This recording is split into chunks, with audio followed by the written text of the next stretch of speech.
Hello everyone, जय हिंद। I hope you all are doing well. हम करने जा रहे हैं mains previous year question analysis.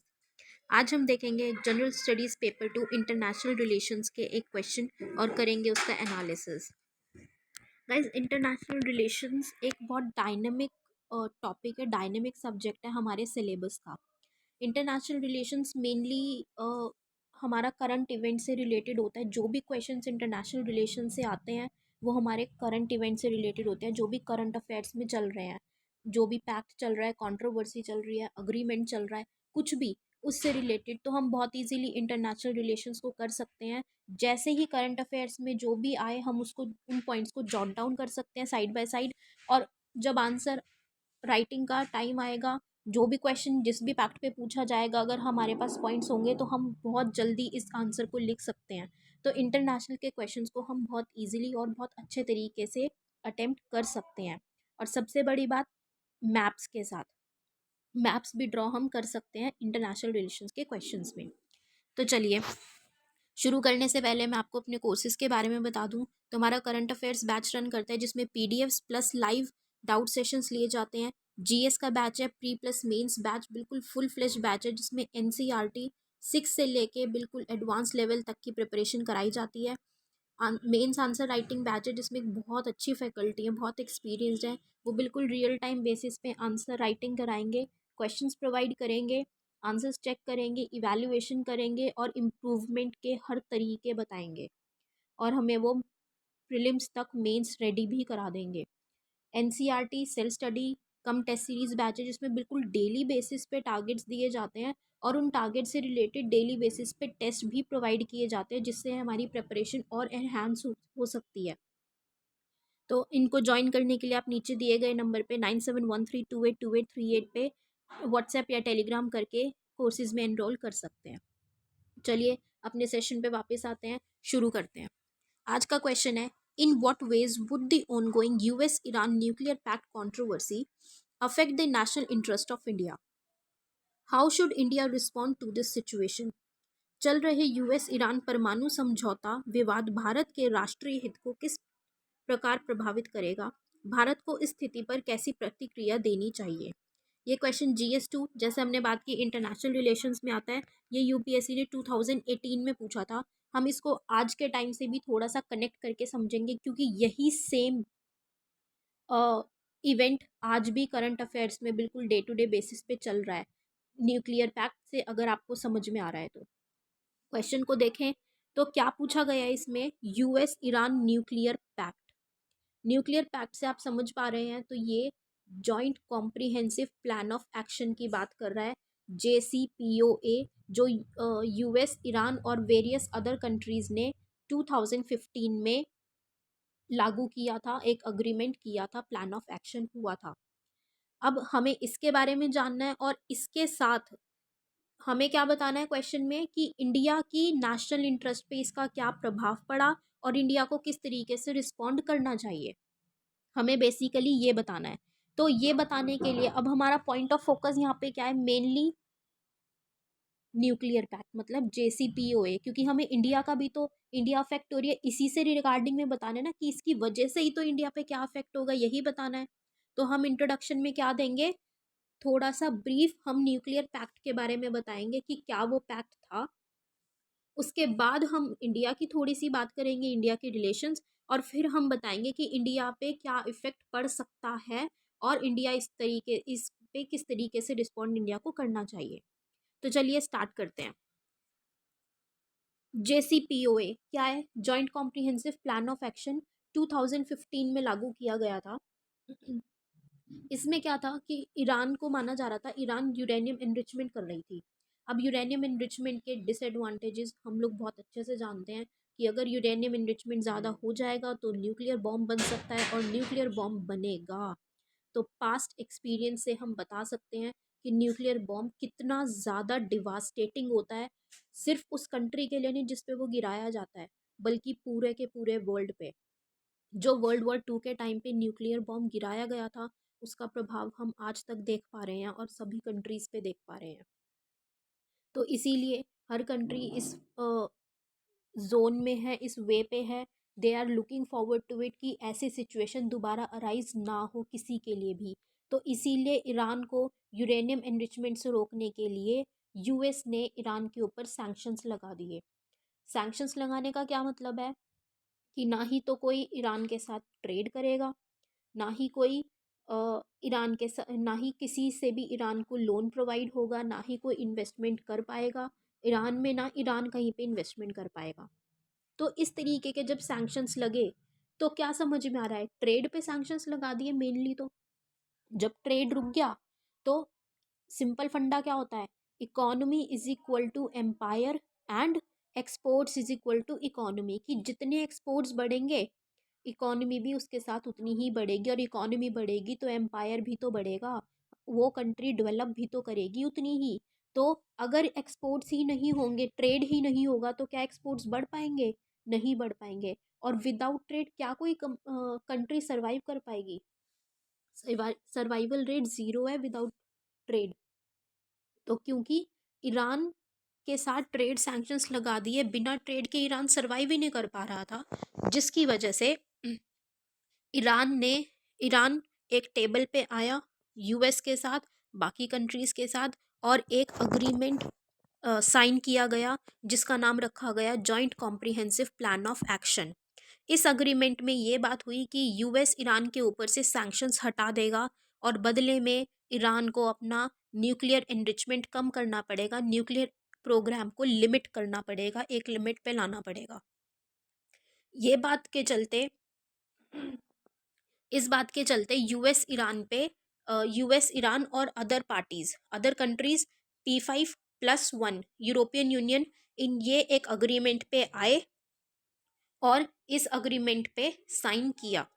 अब कुछ कंट्रोवर्सीज के चलते ऐसा माना गया, यूएस को ऐसा था कि इस अग्रीमेंट के चलते भी Iran nuclear enrichment, uranium enrichment कर रहा है, जिसकी वजह से यूएस ने वापस से ईरान के ऊपर सैंक्शंस लगा दिए।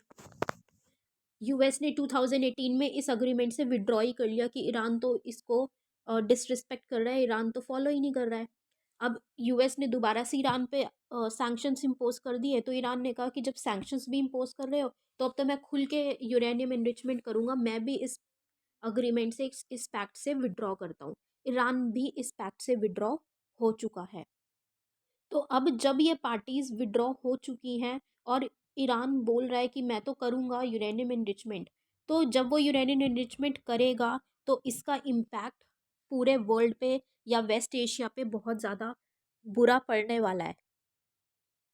तो इसीलिए इन इम्पैक्ट को हमें देखना है, लेकिन हमें इस क्वेश्चन में सिर्फ इंडिया के कॉन्टेक्स्ट में देखना है, क्योंकि हमें इंडिया का कॉन्टेक्स्ट ही पूछा गया है कि इंडिया पे क्या इफेक्ट पड़ने वाला है।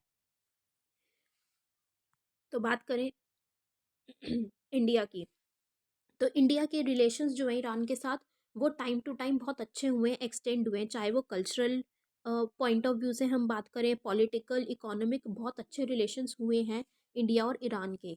लेकिन सिंस यूएस सुपर पावर है, वो अपने आप को सुपर पावर समझता है, समझता नहीं है अभी तक तो है। अब तो चाइना ऐसा काम कर रहा है कि चाइना सुपर पावर फ्यूचर में बन सकता है, बट अभी तक के लिए यूएस है, बट उसका वो प्रभाव कम होता जा रहा है जो यूएस को बर्दाश्त नहीं हो रहा। तो अब यूएस को है कि भाई मैं तो सुपर पावर हूँ, सब मेरी बात सुनेंगे, लेकिन इंडिया बात नहीं सुन रही है। यूएस चाहता है कि ईरान से कोई बातचीत, कोई ट्रेड ना रखे, लेकिन इंडिया रख रहा है, तो यूएस वहाँ पे एक रोड ब्लॉक की तरह काम कर रहा है। यूएस एक अलग बिहेव कर रहा है, और वो ये भी बोल रहा है कि अगर तुम करोगे तो मैं तुम पे भी सैंक्शंस लगा दूंगा। तो अब ये कंट्रोवर्सी, ये जो पैक्ट है, ये इंडिया को किस तरीके से अफेक्ट करने वाला है या करेगा। बात करते हैं first, strategic autonomy. Strategic autonomy मतलब सामरिक स्वायत्तता। अगर हम इंडिपेंडेंस के टाइम से बात करें तो इंडिया की जो पॉलिसी रही है वो रही है पॉलिसी की, वो अपने हिसाब से, मतलब एक ऑटोनोमस तरीके से काम करेगा। सिंस इंडिया एक सॉवरेन बॉडी है, वो अपने डिसीजंस खुद ले सकती है, कोई उसके ऊपर डिसीजंस इम्पोज नहीं कर सकता। इंडिया इतनी सक्षम है, इतनी केपेबल है कि वो अपने डिसीजंस खुद ले कि उसको किस कंट्री के साथ कितना ट्रेड करना है, किस लेवल तक करना है, किसके साथ उसको पॉजिटिव रखना है, किसके साथ उसको नेगेटिव रिलेशन रखना है। इतना इंडिया अपने बारे में या अपने रिलेशंस को टैकल कर सकती है। तो सेम वे में इंडिया सिंस इंडिपेंडेंस यही पॉलिसी रखी थी कि इंडिया ऑटोनमस वे में अपने तरीके से काम करेगा, अपने तरीके से फॉरेन पॉलिसी रन करेगा। इंडिया ने इस चीज़ को भी क्लियरली स्पेसिफाई किया कि अगर यूनाइटेड नेशंस सैंक्शंस इम्पोज करती है किसी के ऊपर तो इंडिया अबाइड करेगी, लेकिन अगर यूनाइटेड नेशंस की जगह कोई और यूनिलेटरल सैंक्शन होता है, जैसे मतलब एक तरफा सैंक्शन, लाइक अभी यूएस ने ईरान पे लगा रहा है जैसे एक तरफा सैंक्शन, तो अगर ऐसे एक तरफा सैंक्शन होगा तो इंडिया उसको अबाइड नहीं करेगा। इंडिया सिर्फ यूनाइटेड नेशंस का सैंक्शन पे ही अबाइड करेगा, जिसकी वजह से यूएस क्या रहा है, यूएस चिढ़ रहा है कि ऐसा कैसे कर रहे हो, बात क्यों नहीं मान रहे हैं। तो इसलिए यूएस धमकी दे रहा है कि मैं तुम पे भी सैंक्शंस लगा दूंगा, और जो भी कंट्रीज ईरान के साथ टाइज करेंगी मैं उन पे सैंक्शंस लगा दूंगा। तो कॉज ऑफ कंसर्न यहाँ पे ये है कि यूएस के ऐसे इंटरफ्रेंस पे या ऐसी कोअर्शिंग पे इंडिया डरता नहीं है, लेकिन yes, to an extent India की पॉलिसी मेकिंग पे थोड़ा सा प्रभाव तो आएगा। इंडिया की जो ऑटोनमस पॉलिसी मेकिंग है, जो उसके डिसीजंस है, उस पे थोड़ा सा इफेक्ट पड़ सकता है। ऐसा माना जा रहा है कि ऐसा पड़ सकता है। बाकी इंडिया डरती नहीं है, इंडिया अपने तरीके से ही डिसीजन लेती है, इंडिया अपने इंटरेस्ट में डिसीजन लेती है। नेक्स्ट बात करें ऑयल सप्लाई। ईरान एक बहुत बड़ा एक्सपोर्टर है इंडिया के लिए ऑयल का। इंडिया बहुत ऑयल ईरान से इंपोर्ट करती है। तो अब अगर ईरान पे सैंक्शंस लग जाएंगे या उस रीजन पे इंस्टेबिलिटी होगी, तो जब वो इंस्टेबिलिटी है तो उतने इजीली सप्लाई नहीं हो पाएगा ऑयल का जितना इजीली होता आ रहा था। तो जब वो इजी सप्लाई नहीं हो रहा है, इजी सप्लाई ना होने का मतलब क्या है, सप्लाई कम होगी लेकिन डिमांड तो उतनी ही है। तो यहाँ पे इकोनॉमिक्स रूल रन करेगा कि जब सप्लाई कम है और डिमांड ज़्यादा है, डिमांड सप्लाई मिसमैच में प्राइस राइज होगा। मांग तो लोग ज़्यादा कर रहे हैं लेकिन उसकी उतनी पूर्ति नहीं हो पा रही, तो महंगाई बढ़ेगी, प्राइस ज़्यादा मांगेगा, ज़्यादा राइज होगा। उसकी वजह से इंडिया की इकोनॉमी पे फ़र्क पड़ेगा। अब इस रिलेशन में यूएस ने क्या भी किया कि मैं तुमको ऑयल प्रोवाइड करूँगा। अब अगर हम प्रॉक्सिमिटी की बात करें, इंडिया और ईरान, इंडिया और यूएस, इंडिया ईरान से बहुत पास है कंपैरेटिवली टू इंडिया और यूएस। तो वो जो ट्रांसपोर्टेशन कॉस्ट है वो तो बहुत ज़्यादा लगेगी ना। हम नॉर्मल टर्म्स में ही मान के चलते हैं, अगर हमें दिल्ली में कुछ सामान मंगाना है, एक हम वो सामान मंगा रहे हैं मध्य प्रदेश से और एक हम वो सामान मंगा रहे हैं तमिलनाडु से, ट्रांसपोर्टेशन कॉस्ट किस में ज़्यादा लगेगी, तमिलनाडु से मंगाने में। तो हम कहाँ से मंगाना प्रेफर करेंगे, वही सामान मध्य प्रदेश से मंगाना प्रेफर करेंगे क्योंकि वहाँ पे हमारी कॉस्ट कम लगेगी। लेकिन यहाँ पे यूएस से मंगाने में हमारी कॉस्ट तो ज़्यादा आ रही है। तो बेसिकली क्या बात हो रही है कि हमें उतना ही ऑयल मंगाने के लिए ज़्यादा प्राइस पे करना पड़ रहा है। तो कुल मिला के बात वहीं पे आ गई कि अपनी इकोनॉमी में इंडिया में महंगाई बढ़ेगी, बैलेंस ऑफ पेमेंट का क्राइसिस होगा क्योंकि इंपोर्ट्स बढ़ जाएंगे, ज़्यादा करेंसी देनी पड़ रही है हमें, उतना ही ऑयल इंपोर्ट करने के लिए ज़्यादा पैसे देने पड़ रहे हैं, तो करंट अकाउंट डेफिसिट भी होगा। तो इस तरीके से इंडिया की इकोनॉमी पे एक बहुत भारी प्रभाव पड़ेगा, इसका पड़ सकता है। तो ये इंडिया के लिए एक कॉज ऑफ कंसर्न है। नेक्स्ट हम बात करें इंडियन इन्वेस्टमेंट्स की, कि जो इंडिया की इन्वेस्टमेंट्स हैं जो वो ईरान में कर रहा है, मतलब इंडिया ने ये प्लान किया कि ईरान के नेचुरल गैस फील्ड में वो इन्वेस्ट करेगा, पाइपलाइंस में, या वो एक छाबार पोर्ट भी बनाएगा जहाँ पे वो इन्वेस्टमेंट्स कर रहा है इंडिया। छाबार पोर्ट कहाँ है, जैसे पाकिस्तान में चाइना ने ग्वादर पोर्ट बनाया, तो उन्हीं लाइंस पे इंडिया ने ईरान में छाबार पोर्ट बनाया है ताकि वो वेस्ट एशिया से कनेक्ट कर पाए और वहाँ की कंट्रीज से ट्रेड कर पाए। तो अब हम बात कर रहे हैं कि इंडिया की जो इन्वेस्टमेंट्स है, अगर वहाँ पे उस रीजन पे कंट्रोवर्सी चलती रहती है कॉन्टिन्यूसली, या वहाँ पे इंस्टेबिलिटी चलती है, तो क्या ये जो प्रोजेक्ट्स या ये जो इन्वेस्टमेंट्स इंडिया कर रही है ये स्मूथ वे में चल पाएगी? बिल्कुल नहीं चल पाएगी। अब इसका जब वो स्मूथ वे चल ही नहीं रहा है, तो स्मूथ वे में इंडिया के प्रोजेक्ट्स हैम्पर भी होंगे, उसकी इन्वेस्टमेंट्स भी हैम्पर होगी। जैसे कि अभी हाल फिलहाल में ही कुछ टाइम पहले छाबार पोर्ट की कंस्ट्रक्शन रुक गई थी। अब वो रुकने की वजह से बहुत ज़्यादा इम्पैक्ट आता है, ईरान इंडिया के टाइज पे भी इम्पैक्ट पड़ता है और उस प्रोजेक्ट पे भी इम्पैक्ट पड़ता है। तो ये भी इंडिया के लिए एक दिक्कत वाली बात है। नेक्स्ट हम देखें इंडियन डायस्पोरा। इंडियन डाय इंडियन डायस्पोरा की जब हम बात करते हैं तो क्या है, भारतीय प्रवासी कि प्रवासी कौन होते हैं। प्रवासी डे मनाते हैं ना हम लोग 9 जनवरी को। प्रवासी डे क्यों मनाते हैं? क्योंकि 1915 में 9 जनवरी को ही महात्मा गांधी जी साउथ अफ्रीका से लौटे थे। तो प्रवासी कौन होते हैं? जो भारत के नागरिक तो हैं, इंडियन सिटीजन्स तो हैं, लेकिन वो दूसरी कंट्री में रह रहे हैं, चाहे वो अपनी पढ़ाई के लिए, स्टडीज़ के लिए रह रहे हैं, एजुकेशन पर्पजेज़ के लिए, चाहे वो अपनी एम्प्लॉयमेंट जॉब की वजह से रह रहे हैं। तो बहुत सारा इंडिया का डायस्पोरा ऐसा है, इंडिया के सिटीजन्स ऐसे हैं बहुत सारे जो गल्फ़ कंट्रीज़ में भी रह रहे हैं।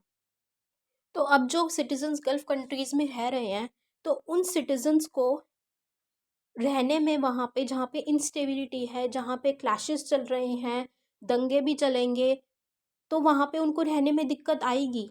और अगर वहाँ पे ट्रेड सैंक्शंस लग जाएंगे तो भी दिक्कत आएगी। उस रीजन में लग गए या अगर वहाँ पे रह रहे हैं लोग वहाँ पे लग गए तो वहाँ पे भी उन लोगों को दिक्कत आएगी। तो उनकी प्रोटेक्शन, उनकी सुरक्षता और उनका इवैक्यूएशन, उनका निकासी इंडिया के लिए एक बहुत बड़ा काम है। इंडिया को वहाँ पे वो देखना पड़ेगा, क्योंकि इंडिया के नागरिक अगर सफ़र करेंगे तो इनडायरेक्टली इंडिया भी सफ़र करेगी उसमें।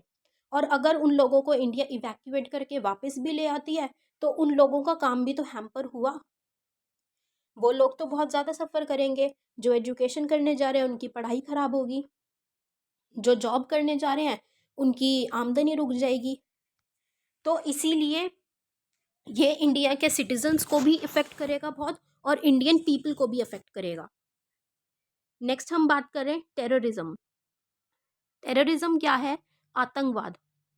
कि जब ये अगर ऐसे कुछ ऊपर नीचे चलता रहेगा, कंट्रोवर्सी चलेगी, बातचीत चलेगी कि नहीं ऐसा है, तो वहाँ पे एक रीजन पे ना इंस्टेबिलिटी बन जाती है। जब इंस्टेबिलिटी बनेगी तो वहाँ पे जो टेररिस्ट ग्रुप्स हैं या नक्सलाइट्स हैं वो ऐसी जगह ढूंढते हैं जहाँ पे इंस्टेबिलिटी हो। ऐसा क्यों? क्योंकि जहाँ इंस्टेबिलिटी होती है वहाँ कोई ज़्यादा ध्यान देने वाला नहीं होगा उन पे, तो वो उनके लिए एक सुरक्षित पनाहगाह प्रदान करती है, एक सेफ हेवन प्रोवाइड करती है वो जगह उनके लिए, वो रीजन उनके लिए। तो वहाँ पे वो पनाह लेते हैं, वहाँ पे वो अपना नीचे नीचे काम करते हैं क्योंकि ज़्यादा कोई देखने वाला है ही नहीं। तो लेकिन ये बाकी कंट्रीज़ के लिए बाकी कंट्रीज़ के लिए या फिर इंडिया के लिए उसकी नेशनल सिक्योरिटी के लिए एक बहुत बड़ा फैक्टर है। कैसे? कि अगर अभी हम प्रॉक्सिमिटी की बात करें, इंडिया के वेस्ट में क्या है? पाकिस्तान। पाकिस्तान के वेस्ट में क्या है? ईरान।